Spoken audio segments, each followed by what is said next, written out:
Welcome to the Al Ginkgo podcast, your virtual campfire talk with fellow eclectics, kindling knowledge synthesis.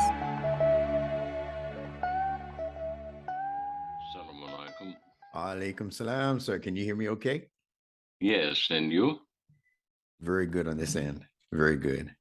Excellent, excellent. Yes, sir. Well, now, I want to thank you again for assisting and joining us yesterday for that webinar. That pleasure was all mine. That went fairly well. Very well. That was our first real attempt to do anything like that, and it flowed pretty quickly, Yes. pretty smoothly. So we hope to improve on that. The only problem was that some people joined a bit too late and didn't get to see the lecture. So Yeah. the viewing the lecture is very, very significant. So I'm hoping that people will do that. I initiate a survey so that if students want to use the Q&A time to actually view the lecture, we can do that, because a lot of people, I realize their time is valuable. They don't have, an extra hour here or there to devote to it. So maybe we'll just do that. But I'll wait and see what the students have to say about that. Anyway, brother, Bismillahirrahmanirrahim. I am wondering if you could help us to understand from the Nunetic Quranist point of view, this whole concept of habit and the unconscious. See? You said habit? Habit, yes. Okay. H-A-B-I-T. Got it. Because it's, propaganda is a habit, you get. And that's how people are manipulated by habitually repeating what it is that they have heard or seen, and then doing it. For example, the Pledge of Allegiance to any flag, not just the American flag. People start obeying a piece of rag, you see. Yeah, with some symbols painted on it, and they suspend all their rational faculties when the bell is rung by the flag, you see. And when I say the bell is rung by the flag, what I mean is you raise the flag and people stop thinking and they salute it, and then they do whatever is appointed for them to do according to the authority. And so they just follow orders. Well, this is what happened to the Germans, as we know, and the whole nation went down that path and right to their ruin. By the end of the First and Second World War, the First World War wasn't sufficient, so they arranged for a new one. And they arranged to habituate people to certain ideas. And these ideas then suspend the rational mind, and people then just follow the flag. It's like the Pied Piper. The story of the Pied Piper. And this fellow appears and he starts playing the flute, and all the kids are transfixed by the melody of the flute, and they follow him to their perdition. The kids are never seen again. They're just gone. You see, well, this is a little bit like that big giant with the one eye who eats his children. You see, the theme is pretty much the same. That one-eyed monster is the television. Yes. We can say that. Yeah, I threw mine out years ago. I think it was in 1995. I finally woke to the fact of what it was, and I took it literally. I took it and I threw it in the trash bin. I didn't even bother to sell it.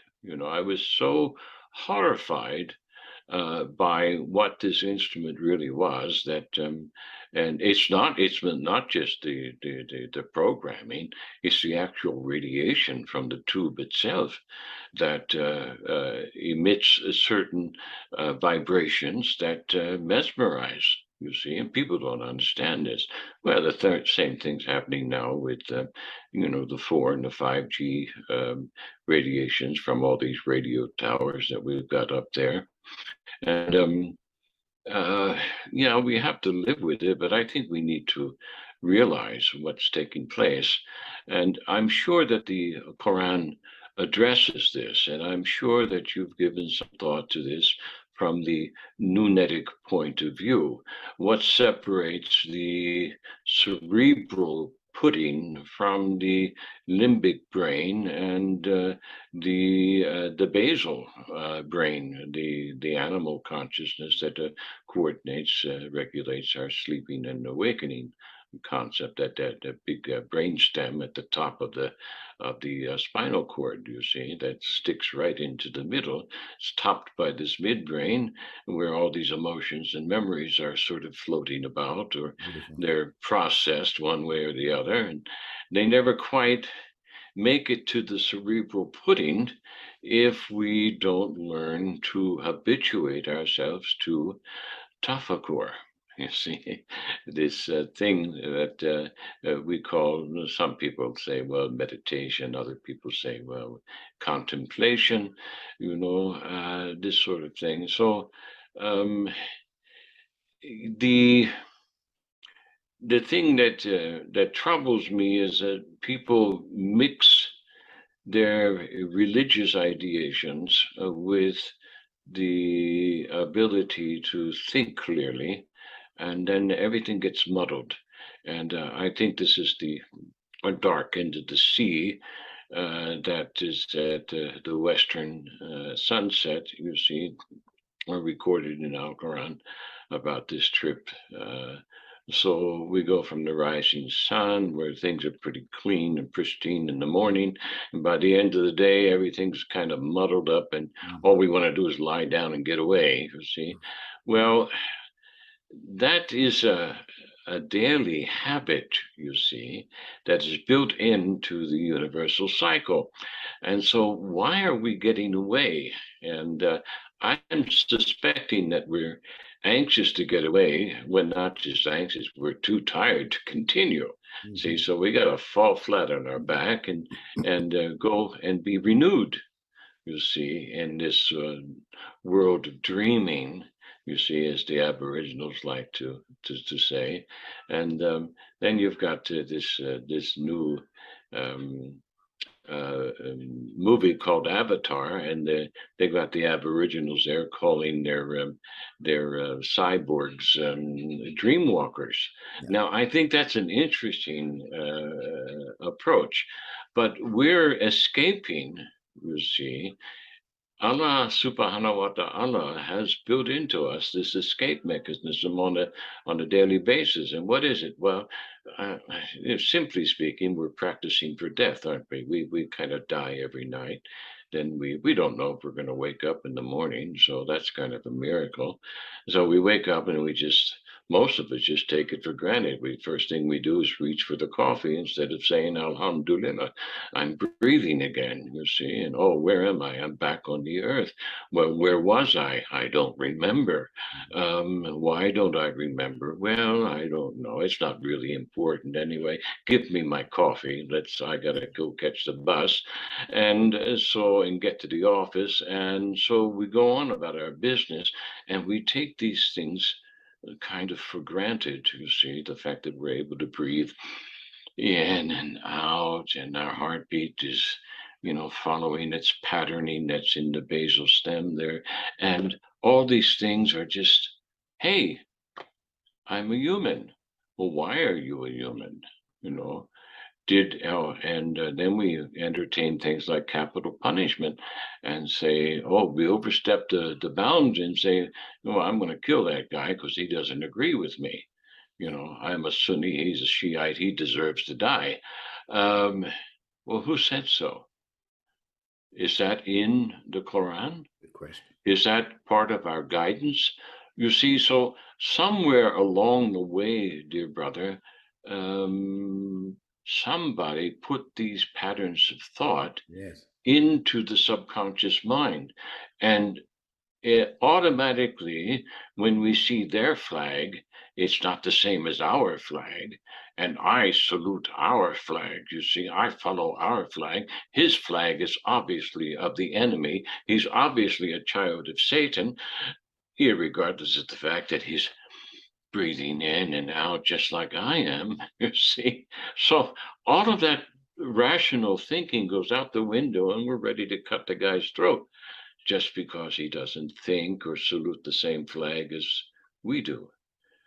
Something's happened here, brother. Something's happened here that has caused a group of old friends and colleagues that I thought were friends and colleagues to call me a kufir, you see, because I'm not following their traditional flag. So, but I'm still breathing in and out just like they are.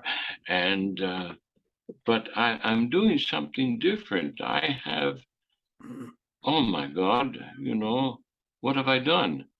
I said, no, this traditional flag, there's something wrong with it. That's a habit. And I think it's a bad habit, you see.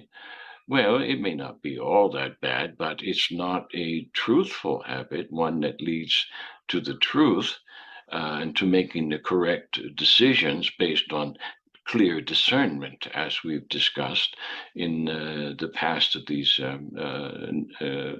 conversations that we've had.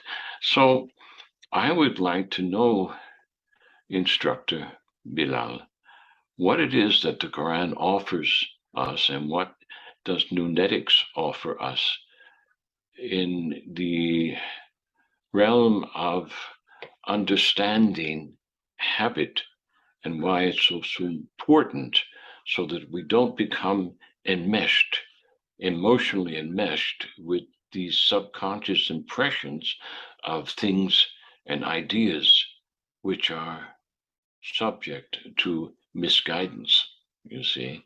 Right. And we don't want to mistake these things for guidance, which is what many of us do. Yes. So, with that being said, and having put the question that way, inshallah, you can help us to understand. Indeed. Inshallah. Set your timer for this one. Yes. Yes.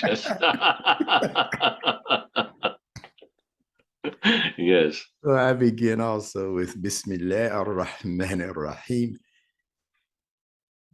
with Allah's signature, the merciful benefactor, the merciful redeemer. And he is constantly redeeming us from our wayward actions and vile thoughts and misconceptions, which humans are prone to. We're talking about habit today, and we're going to make some consonantal connections before I go into some of the more meaty parts of what I need to say to you. If we're talking about habit, H-A-B-I-T, we're talking about a concept that is actually spoken of very often in the field of psychology. And when we speak about the word psychology, we're talking about a combination of psyche, which in its origins had to do with the soul more so than the mind. Under Sigmund the Freud, it means the mind.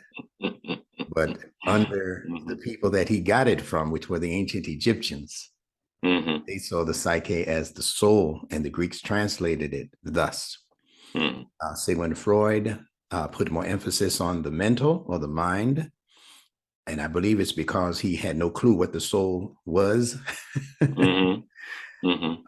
And then his partner, well, not really his technical partner, but his follow-up act called B.F. Skinner, with his connections to what he termed behaviorism. Yes.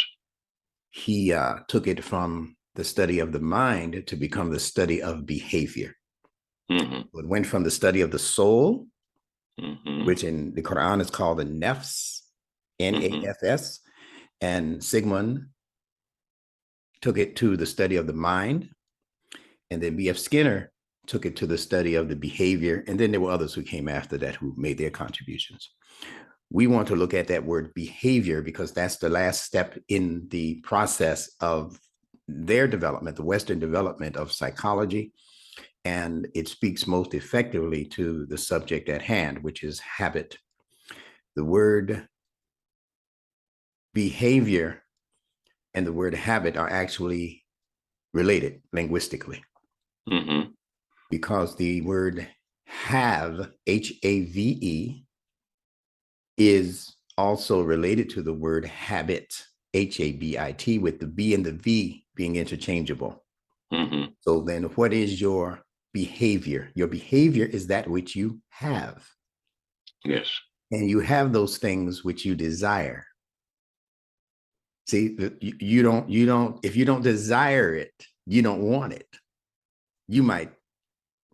It might be forced on you, but it doesn't mean that it was your choice in terms of your particular desire. So when you talk about habits, you're talking about desires. Now, the word desire, you know what sire means. Crown on the head. Yes. The one who's ruling, the king, the sire. Yes, sire. So if you desire something, it means you've taken away the leadership. So our desires are those things which we crave and can eventually become habits if we crave them often enough. But the habits can also serve the purpose of dethroning us in terms of the throne. We're talking now, as you mentioned, that neocortex, that thinking brain, the brain that's making the rational decisions for us, the moral and rational decision making part of the brain. Yes. So that becomes dethroned because of the manipulation of the habits, those things that we have because we crave them, we desire them. Am I making sense? Of course, gotcha. Okay. Now, where did they get this concept is the question. They got this and most of their concepts, whether it's in science, whether it's in other fields of endeavor, they actually get these concepts on the most part from the study of scripture, particularly the Old Testament and the New Testament for people in the West. Now, where are these concepts located in the Old Testament? They're located in the very beginning of the book called Genesis. And Genesis is simply a code word for genes of Isis. Now, we're not talking about the stuff going on in the Middle East. We're talking about the Isis of Osiris and Horus fame. All right. Now, so what we're reading about in Genesis is actually the psychology behind the manipulation of the genes. Big subject. That's why I said set timer. Now, in the Bible, Old Testament, it begins by telling us about the creation of the world, and God did such and such, and on the first day and the second day, all of the way up to the seventh day, which God rested on. So 7 is used as a number to denote rest, completion, etc. But in the process of this creation, it says that God created humans. God created man and created that man on the 6th day and found himself completing his work on the 6th day. And all over the world, particularly the world where people evaluate symbolism and numerology. Numerology, the number 6 means material. Yes. Yeah. 666, the beast. Right. Yeah, so it means material. So if man was created on the 6th day, it means that he was created with a particular material orientation. Now, this is not necessarily man as we know man. This is the creation of a man that the social schemers put together. They are creating their own world. That's why it says, let us make man in our image. You get it? Yes. So this particular creation was a creation that was created in order to be manipulated. But on what level? On the desire level. And when we say desire, now we're talking about the emotional brain. So we're back to the limbic system. It's also called the mammalian brain. Yes. And we're bypassing the neocortex, the rational brain. That, remember now, Adam was put into a deep sleep. Adam represents the neocortex brain, the thinking brain. It's a scheme for how manipulators can go into the human psychology, go into the human mind, and put the rational brain into a deep sleep so that they can manipulate the brain in the middle, the limbic brain. Right? Look at what happens. Adam represents the neocortex, the thinking brain. Put that into a deep sleep. So now what's kept alive is the midbrain, the emotional brain, because that's the best case scenario for manipulating human behavior. The emotion. Yes, it is. I'm calling subliminal. See, beneath the liminal, beneath that threshold, seduction or manipulation. That's Eve. So there's Adam, neocortex, put into a deep sleep. The next one available to make decisions is the emotions. Yeah, that's why people say, well, I don't know what to think about it. I can only tell you what I feel about it. Yes. Because if you can't think, you can only feel. A blind man, if he can't see, he can only feel his way around. Right? Yes. So that's Eve. Now, who comes along to speak or make suggestions to that midbrain? The serpent. Yes. Serpent. Ser means beneath. Pent means five. Pentagon, pentagram. So it's talking about that which is lurking beneath your five sense observation. Right? So Eve can't detect that. Only Adam can detect that. You have to be a conscious mind in order to detect what's going on beneath this five sense observation. Because something is rotten in Denmark. How did he know that? Because of his five, something's going on. It's not a physical smell. It's an intuitive smell. It's something lurking beneath the five senses that's alerting you, hey, something's wrong here. You can walk into a room and know that somebody's plotting against you if you're sensitive enough to pick it up.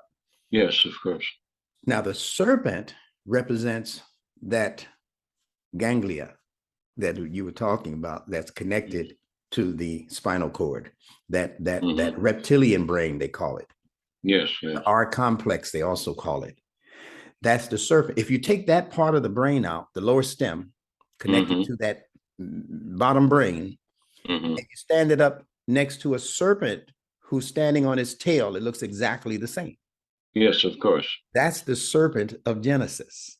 Yes, and the women's hairstyle in that part of the world is exactly the same. Yes. You look at the Yazids, the women of the Yazids, they style their hair to look exactly like a serpent. Yeah, that's right. So exactly. That's what's going on there. I see. Yeah. So it's the serpent then that was allowed to manipulate Eve. Eve is the emotional brain. When your thinking goes to sleep or becomes dormant, then what happens in your brain's system, because emotions are flighty, your survival brain kicks in, your fight or flight brain kicks in and begins to dictate to your emotions, as the serpent was dictating to Eve. Do this, and this will reopen your eyes or open your eyes. You'll be like gods. Who are these gods in this monotheistic religion called Judaism? And now Christianity. Who is this gods, plural, that the Bible is talking? Who is this? Let us make man in our image. How is that monotheism? Yes. So it leads into other fields of exploration. Now, so the serpent, and all of this is talking about what's happening in you and me. Yes. What happened 4,400 years BC. It's talking about what's happening right now, 2022 in you. Yes. It's the manipulation of human psychology that this book is talking about. Yes. So the serpent spoke to Eve and convinced her, meaning the survival brain spoke to the emotionality and convinced the emotionality to do things the way survival dictates you do things. This whole thing happened during COVID. It played itself out. Yes, it did. Because they were able to appeal to the emotions of the people by putting them under fear. Fear, exactly. And that's what Eve was operating on. If I don't do this, if you do this, you will not die. See, she was under the impression that she will surely die if she ate of this fruit. The serpent said, nah, I'm in charge of life and death here. I'm in charge, just like Pharaoh said, right? When yes, right. The Quran and said, well, you know, God gives same life principle. and death. Yes. I give life and death. I Yes, kill yes. you right now, Moses. Mm-hmm, mm-hmm. So Yeah. it's the same story, just given in different characters. Now, and make no mistake about it, Firaun in the Quran is just the outgrowth of what began as the serpent in the Bible, because Firaun is Yes. also representative of that ganglia, that Yes, yes. instinctive fight or flight brain. Mm-hmm. Yeah. Now, Eve is the word we want to concentrate on in dealing with the topic habit. Mm-hmm. In Hebrew, that word is hiva. Mm-hmm. Eve is hiva. She's given an H. She's Yes. breath. She's given life. And the Jews, Yes. because that's their name. The Muslims call Eve Hawa. Mm-hmm. The W interchanges with the V. Yes. For Muslims in Arabic, it's Hawa. Mm. For Jews, it's Hiva. For the English-speaking people, it's simply Eve. And you know that Yes. Eve in English is connected to the word evening, Yes. which is the setting of the sun of rational discourse. Yeah, you got it? Mm-hmm. All right. So Okay, when that gotcha. sun sets, your Mm-hmm. psychology goes into Eve mode, Eve state, or Mm-hmm. being the setting of the sun, which you spoke about earlier. You know, the setting of the sun is spoken of in the Quran, and the Yes. ruddy glow of sunset, Allah calls it, Yes. setting in the mud. It sets in Steady in the mud. Right, right. because mud is the midway between earth and water. It's a combination. Mm-hmm. So it's Yes. middle. Eve is in the Yes. middle. It's Adam, Yes. Eve, and the serpent. She's in the middle. So it's talking Mm-hmm. about the midbrain, Yes. limbic Gotcha. brain, and the Mm-hmm. manipulation thereof.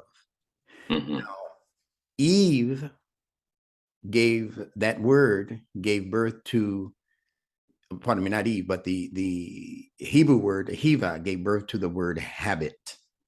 Mm-hmm. It even went on to become a part of the clothing of the Catholic clergy and people. The woman, the nun, Mm-hmm. the nun, the nun way Yes. habit. Because what is habit? Repetitive, see, repeat, reptile. Yes. Anytime you see R-E-P, it means you're doing it over and over again. Yes. So the repeat brain, it begins as a feeling. Now, if you like the feeling, if you desire what that feeling is showing you and bringing to you and how it's making you feel, that's the reason for you repeating it. Mm-hmm. If you don't like it, if you don't like that feeling, you hesitate. You have to be forced to repeat. Yes. Yes. All right. So what is this saying? That desire has to do with the things that your feelings become acclimated towards. Mm-hmm. You like that sweet taste of whatever you're eating, so you continue to eat it until you get diabetes. Yes. It's not the top brain that's regulating that. It's the emotional brain. Yes. Working on you. Get some more of that. Just one more time. You'll stop Yes. smoking after this. Just Mm-hmm. one more stogie, right? One more. Yeah. One more for the road, right? One more drink more for for the the road. road. Yeah. Yeah. So it's that brain, the emotional brain, that's being appealed to, that is the reason for the development of habits or habitual behavior. That's Yes. Eve being manipulated. This is why Allah never mentions the name of Adam's wife in the Quran. Mm-hmm. Mm-hmm. Muslims keep saying, oh, Adam and Hawa. No, there's no Hawa in the Quran. Yes. Right? And Allah is making a correction on these previous scriptures when he does that. Yes, I can see that. That's why I've asked you the question. Yes, sir. He keeps the emotional you protected, in other words. Mm-hmm. He doesn't put your emotions on Front Street. Because Yes. once everybody knows your wife's name, they Mm-hmm. feel like they have a right to speak to her. Yes. Right. You Exactly. know what I mean? Yeah, I don't know let exactly anybody what know you my mean. wife's Yes. name. Like, Mm-hmm. yeah, you didn't let me know your wife's name until I got to know you. You know, Mm-hmm. Right. I don't have the right to be calling her up. Hey, what are Mm-hmm. you cooking for dinner tonight? No, I can't do that. Yeah. Somebody else's wife. So Yeah. Allah keeps Adam's wife out of view. You want to speak to her, you go through him. You want to speak to my emotions, Yeah. you got to come through my Mm-hmm. rational mind, Mm-hmm. my wide awake mind, my discerning mind. You want to speak to my Yeah. emotions. You don't appeal directly to my emotions, but psychology has trained us to speak and has trained industry and commercialism to speak directly to your emotions. Directly to the emotion, exactly. Remember the phrase? Directly knock, to knock, the knock. woman. Yeah. Yes, yes, Hey, yes. hey, remember this? Knock, knock, knock. Is the woman of the house home? Yes, yes, I remember That's the vacuum that, cleaner salesman, right? Yeah. Excuse me, sir. Is the woman of the house home? No, I'm the Yes. man of the house. You speak to me. Yes, you talk to me, exactly. So anyway, Yeah. winding this down, all of this is to say that the psychology of the social manipulators of this world is designed to bypass your rational mind. Exactly. And to go directly to your emotional mind. Okay. Your emotional mind can't see. That's why the serpent kept promising her, you'll see if you bite this fruit, you'll get some insight. And you'll be like the rest of us. He was lying, of course. Of course. The rest of us.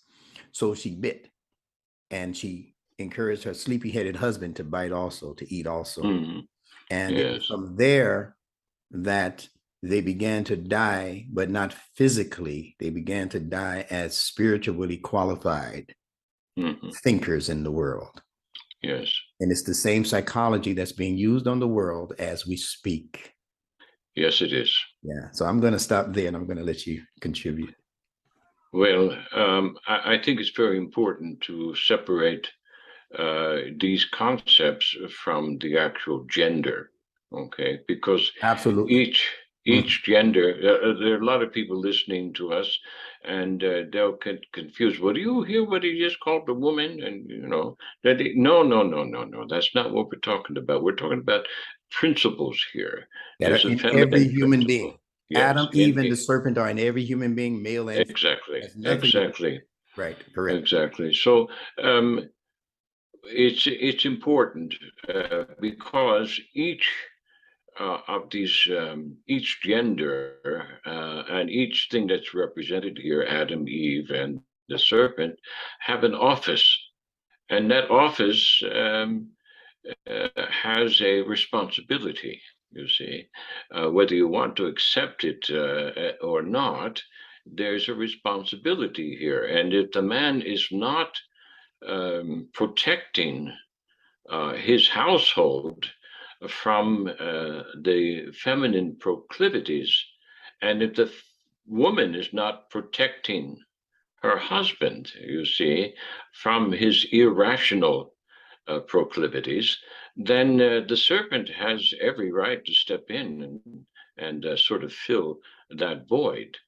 Because wherever there's a void in the absence of accountable officialdom, you see, that's where the serpent enters. And there's been such a massive void in the official duties, politically speaking, in every culture and every nation, that the serpent has had free sway to move right in and muddy things up. He muddies the waters. That's what he does. He mixes some truth with the lie, and then everybody just says, "Okay, well, we have a mayor, we have a president, we have a Congress, and we have a flag, and everything's okay. It's okie dokie, is it?" No, it's not. Now, especially when you look at somebody like the symbol, the caricature of Uncle Sam, and you see how much he represents the Baphomet of the Freemasonic worship system. Not the Freemasons run around talking about Baphomet, but their elders do, their leaders do, you see, because they follow this mixing of the genders, mixing of the offices, you see. No, my wife has a separate duty from my duty, and I have a separate duty from her duties. I don't enter into her office any more than she enters into mine. And if she does, I get affronted, and I have to set the limit, the boundary again, and the same thing with her, you see. So why is that? Well, it's because we have boundaries, and these boundaries have to meet. They have to fibrillate, you see, like a nerve synapse. So Allah has set these boundaries, and if we don't fibrillate these boundaries between the rational, or what we call the masculine, and the subliminal, what we call the feminine here, then the serpent is going to rise up and strike us with fright or flight. You see, that's how it is.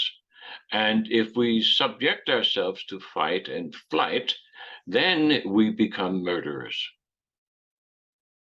En masse, we become mass murderers. America is a mass murdering nation. That's what it is. Oh, we like to dress it up with the dignity of the military regalia and salutes and all that sort of thing, and calling him a, well, we all know, well, no, maybe we don't. So let me restate this. A soldier, when he goes into the battle, he's no longer fighting for his country. He's fighting for the fellows who are in the ditch right next to him. Yes. Because the more that they survive, then the more that increases his risk of surviving. You see? So he's not killing that enemy for any flag. He's killing that enemy in order to walk away from the battlefield and go home. All right. So let's do away with all that fantasy, all this noble hero worship. It's not about that at all. You see, not when push comes to shove and the blades are drawn and the bullets start flying. You forget about all that nonsense. You forget about the flag and all you want. You know, there's not very many Audrey Murphys, you know, around in the world, you know, slaying 76 Germans and running to the top of the hill and planting the flag. No, no, there goes Gunga Din, a better man than I. Please, please stop this nonsense. Okay? No, it's not like that at all. It's fight or flight. Yeah. That's what it is. That's right. And the governments that from before the day of Caesar, Caesar admitted it. Caesar admitted it in his archives, in his memoirs. He said, I beat the drums of war. I am Caesar. I know that's what I do. I beat the drums of war so that I manipulate the people into fighting for my scepter, for my rule, for my might, you see, for my power. And he said, oh, this is Rome? Is it? Well, of course it is. That's what Rome is, you see. It's might and power, taken surreptitiously, taken by a lie, you see. And so if we don't bring this field together with this field, unify the vision, you see, then we become subject to the lie. And I'm afraid every nation, every religion has fallen prey to that sin. And this is a very, very grave sin, very grave. It's not to be taken lightly. It's not to be glossed over with patriotic rhetoric. Please, please, please stop it. If you want to awaken to the true human that Allah wants us to be, you have to stop this nonsense, and you have to control the serpent. You see, you have to control him. You control him by not giving him any room. You cannot create a void for him to slip into, because that's what snakes do. Call it That's wiggle what room, snakes. right? Wiggle. They wiggle room. That's right. No wiggle room. So that means you have to be. Oh my gosh! You have to be a shepherd. Every man has to be a shepherd, and every woman has to be a shepherdess. You see.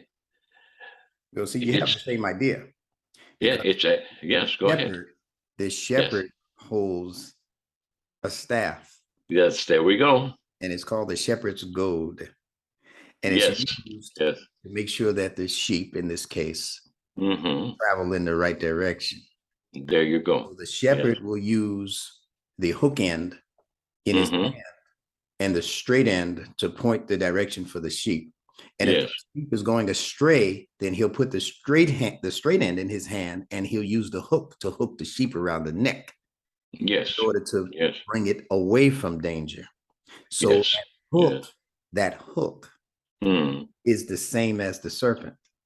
Yes. And as long as the shepherd is controlling it, then the mid-level creatures, such as sheep and others that need direction, that need goading, will be set in the right path. But if you're not in control of that staff, that spine, that serpent, that reptilian brain, you're not in control of your instinctive behaviors. Exactly. then the sheep are led astray. They're left to go astray to the forces, to whoever is out there who likes sheep, the wolves of the world.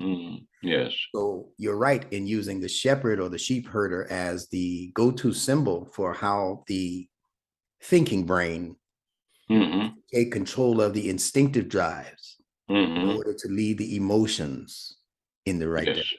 It's a beautiful scenario when you understand it.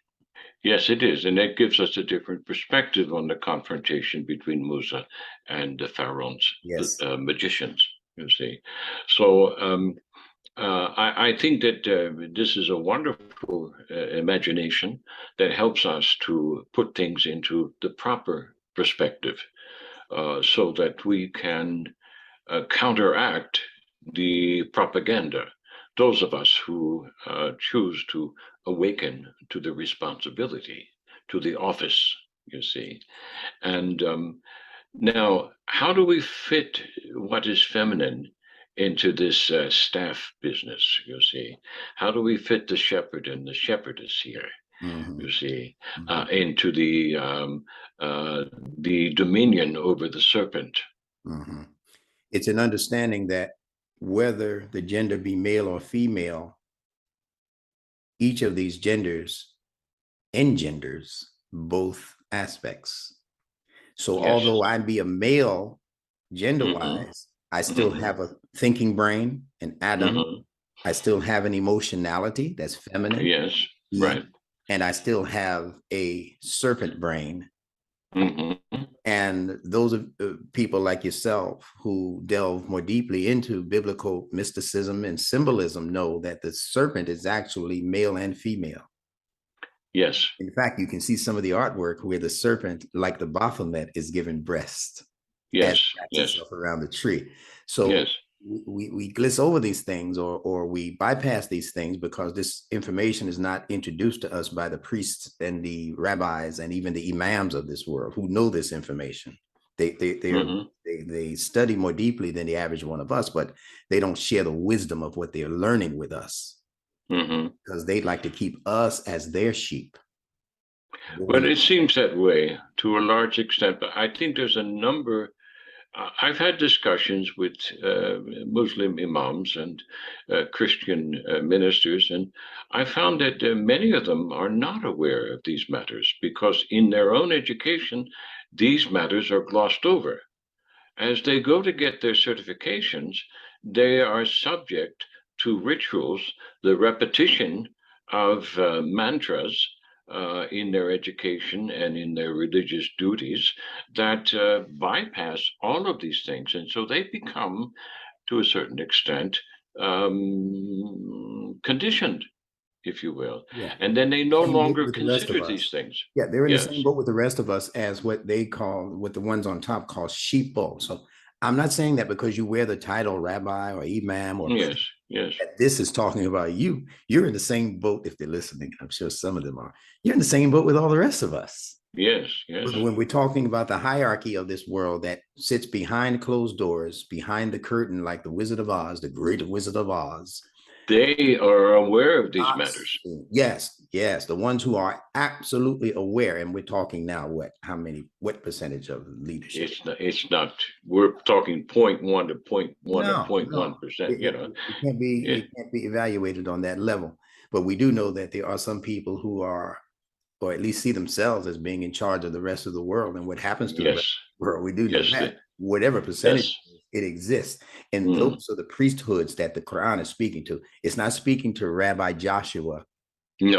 From it's not. Brooklyn and Nostrand. You know what I mean? No, not at all. I know many of those rabbis. I love them. You know, I grew up in the Jewish household, so I've known rabbis all my life. So it's not talking about them. It's not talking about your good bishop so-and-so who ministers to your family on a weekly basis and who went to see your son when he got locked up. You know, I'm not talking about those guys. No. Those guys are in the same boat with the rest of us. I'm talking about the true master manipulators of human psychology who hide behind religious titles. And sometimes not behind religious titles. They hide behind the economic titles. These people are the czars of the world, and the only Yes, they are. they can keep control over this number of people is because this number of people are not awakened yet. But Yes. there's a slow, steady, gradual awakening, I believe, that's happening right now across the entire planet, that's causing people to come to the conclusions that you're coming to when you first mentioned the flag and our, allegiance, and because that level of allegiance to ritualism is based on the manipulation of the intellect, the thinking. Yes. Yes, The it is. intellect is designed by Allah to cut into things and to separate things like a good surgeon would do. Yes. This is your field now. And dissection. There we go. Dissection. This is what the intellect does. And it does it for purposes of simplifying what needs to be done to make corrections. But these people, these manipulators, have taken the intellect and they've used it for nefarious purposes. They use it to just divide up humanity. Only because they know that in strength, in numbers, there is strength. So they use it to just divide and conquer. And therefore, it's that demented level of the intellect that is responsible for false terms like racism, false concepts like racism, like sexism, chauvinism. These are false incisions. These are incisions that are made by crafty hands. But it has nothing to do with what Allah intended for the human being to do. Allah intended for the human being to use the intellect in the same way that the surgeon uses his knife, or that the butcher uses his cleaver. Yes, yes. To separate out that which is the best part of the meat. That's what you get rid of some of the fat. That's the butcher. He's not wayward in there, just swinging the cleaver like the guy who's trying to rob your grandmother, so swinging his knife to get her purse from off of her arm. No, not at all. Some people use the knife. They will use these knives in order to separate you from your property and eventually separate you from your very life. Yes. Others who are trained to use knives are going to use those knives for the preservation of the thing they're working on. So if they're, again, a surgeon, they're not separating your heart from your body or, whatever. They're only separating so that they can eventually reattach. Yes, yes. You see, that was the purpose. Even, I got to go to this, although it seems unrelated, but a person like Elijah Muhammad, who had as his theme, separate from the white man. He was not separating Black people from white people for us to stay separated. He was acting as a surgeon, separating and keeping the room sterile. Don't nobody else come into this thing I'm doing. Until we could then be conditioned in a way to reattach to the general body of people in society, white, Black, brown, whatever, and not be led astray, not be poisoned by those who might intentionally bring poison into the room. So once he was through with his work, he handed that mantle over to his son, W.D. Muhammad, Wallace D. Muhammad, and he began the meticulous task of reattaching. He's the one who encouraged interfaith discussions. He's the one that said white people can now come into the Nation of Islam. You see what I'm saying? He was the one to say, okay, the main surgeon is done separating. Now I'm the master surgeon. I have to come in now, begin to reattach the ligaments and, the broken bones, we have to mend them. Sure. So that's how the world is. That's how your mama is. Your mama didn't let you just run when you're 3 years old, just let you out of the front door and just start attaching yourself. You separated. Yeah. So that separation is in the there's a time for apartheid, is what you're saying. Yes. In the development of appropriate relationships, we practice it with our children. We practice it with each other. I mean, there are men's fellowships and women's fellowships, and we each have to have those times together. Some people and children, there's children's activities, which are not adult activities, and I'm not referring to conjugal relationships. I'm talking about the levels of maturity. And this was recognized by every indigenous culture in the history of mankind. There were stages of development and stages of initiation into each stage of development. Okay, this child has now reached the next stage. It's time to change their name. You see? Yes. So, yeah, we changed their name from Little Deer to Big Deer, or whatever the case might be. You see? Right. Yeah. So this is not unusual, and there's a segregation that takes place naturally. And I mean, if you look at the fauna of nature, you know, you see there's a one group of deer that won't run with another group of deer.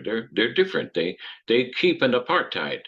And there are groups of animals, they're all the same species, maybe a subspecies or what. They don't all live together. And if they do, they keep their homes separate. They keep their dwellings separate. You see, you can't come into my nest. Get out of here. You know, so this idea of apartheid and segregation and separation there's nothing wrong with it unless it crosses the boundaries of what is purely good in intention. You see? So when it becomes a part of tyranny, then you've got a problem. When it becomes a part of force, then you've got a problem. I'm not talking about the mother grabbing the child by the ear and taking them away from the traffic light. I'm talking about the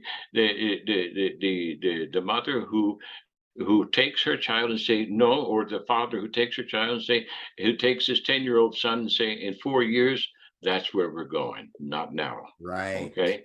So it's not the time now. And this comes from where? It comes from here. This is not a thing of feeling. Okay.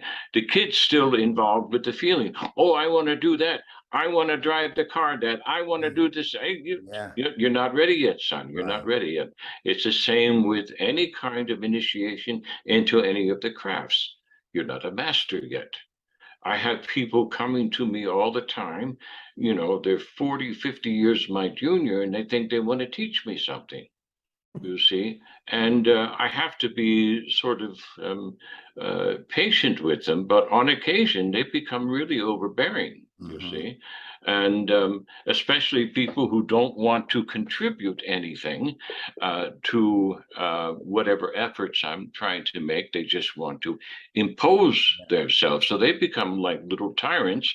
And the worst thing on the earth is an ignorant tyrant, you see. They're very dangerous. I'm not the first intellectual to make such a statement. This is a well-known fact amongst philosophers and historians. We know that because ignorant people who think they got it going on don't, and they become dangerous, you see. So this separation is necessary. It's the same with the social hierarchy. I remember going down the street discussing a medical case with my superior, and I was beginning to criticize his treatment, you see, and I was beginning to say, well, I think we should do so and so. And he looked at me with this stern look on his face, and he says, you are not my peer yet. Wow. You know, you see, I remember being in the surgery, and I touched a part of the organ that I should not have touched. And the main surgeon said, you do that again. He said, I'm going to cut your fucking finger off. Wow. Yeah. You see, there's a separation in the hierarchy. You understand? There's a separation in the hierarchy. There's a segregation. There is an apartheid between humans. All right. We're not all, we're not communists. Okay. We're not levelers. We should not be levelers because we have to maintain this respect for the boundaries, no matter what those boundaries are. You see, and I think the Quran speaks about this. God is not very happy with those who cross the boundaries, and most of the people who cross the boundaries are the ones who've lost respect for this. They're the ones who've lost respect, and they're also the ones who are ungrateful for breathing in and out. You see, Where is that controlled? Is that controlled here? No. Is that controlled with the feeling? No. It's controlled by the serpent. You see, it's autonomous. That's right. Autonomic. So Yes. that means we have to respect the serpent too. Yes. But the serpent, that's why Musa is given one in the Quran. That's correct. That was his main tool of war against Pharaoh, right? Yes. Through the snake. Yes. But it turned into his staff. Yes, it did. Yes. It's coming from his game. Yes. Yeah. It turned into his alif. There we go. Yeah. So I think we're making some very great progress here with this discussion on behalf of our listeners, inshallah. I didn't know we were going to open this up. I was wondering what was going to follow. So I'm very appreciative of this discussion, and it's kind of just like an introduction, if you will, or an expansion on some of these concepts which we've discussed before, obviously, but it needs to be repeated. Yes. And each time we repeat it, we embellish it, not with imaginations, but with truthful recollections, truthful reminders based on the scripture, you see. And this is what I hope that our young people who are listening, who are going in that direction, who think that they want to become spiritual leaders or imams or whatever the case might be, that they listen carefully to some of the things that we're discussing here, and not just take a literal approach, not just take a taqlid approach to what they've been given, what they've been handed as a tradition, but to think about what has been handed to them. And if there's something that they're feeling that does not sit right with the intellect, you see, because this intellect is going to be disturbed. It's going to be disturbed by fitra. And fitra is more than a feeling. Fitra is something that is instinctive, you see. So, that at the soulish level, we're going to feel uncomfortable with something. And, they're going to say, well, why do we do this? Why do we do this? Why do we do this? And they get an answer, and that answer does not satisfy the feeling. It does not satisfy the feeling. You're still feeling hungry, you see. I've had students, and I'm sure you've had students who come to you and say, hey, after a discussion with you, I feel like I've got some real meat. I've got something to put my hands on. I've got something to chew on. I've got something to digest and process, you see. So may it please Allah subhanahu wa ta'ala to allow us to provide that meat, to provide that substance, to spread the buffet, so that that people can pick and choose what it is that they want to chew on, you see, and then digest it and make it part of their mentation. Yes. And their feeling. That's right. You see, and in order to what? To keep the serpent at bay and in his place. Well, see, the Quran as hudan, as guidance. Yes. The Quran is designed specifically by Allah to address all of these components of the brain. Yes. There's information in the Quran that is designed to set the intellect on the right course in terms of its decision making, because Allah sees better than all of us. So he's the one to provide the guidance that's necessary for us to sidestep the mistakes that the intellect would normally make without that kind of guidance from on high. The Quran is also designed to speak directly to our emotionality so that it stays even keel or balanced. Quran calls it the uswa. Siwa means even, balance, equilibrium. And there's guidance in the Quran that is even designed to make sure that the instinctive drive, that serpent, stays check. Every time you read a word in the Quran that, or a sentence or verse in the Quran that contains the word amr, or we used to say amir, it means to command. It says, for Allah is the command, the amr. Yes. Yes. Amr is related to the idea of what is driving the instinctive you, the instinctive you, the instinctive level, the command, because it's the instincts that are commanding you all of the time. Eat. You're hungry, aren't you? Eat. You're thirsty. Drink. You're in trouble. Run. Right? So it's the instinctive brain that is sending you commands, sending the emotions command. Feel this way, like the serpent was trying to do to Eve. And it's also sending signals to the intellect. Do it this way. Don't think about it. You don't have time to think about it. It's a fight or flight situation. Go now. Yes. So Allah is rectifying that discrepancy in the instinctive you every time he uses the word Amr. Now, that's a bigger subject for a different day. But those who are hungry like that on the other end of this conversation, they can immediately start looking for verses in the Quran that mention that word Amr. Well, I'm just thinking here, brother, in response to what you've just said. I think we should start there next week with this word and take it apart. Yes. And then apply it, step by step. All right. And see how it fits into all three levels. Yeah, we'll give the new name for that. And it's very good. Also to what the Quran calls the three levels of the nafs. Very good. So Alhamdulillah. Inshallah. Then thank you. Inshallah, we'll meet again next week and take it from there. Amra. Wassalamu alaikum wa rahmatullahi wa barakatuh. Thank you so much, dear brother. Wa barakatuhu to you and yours. Thank you, sir, for being present.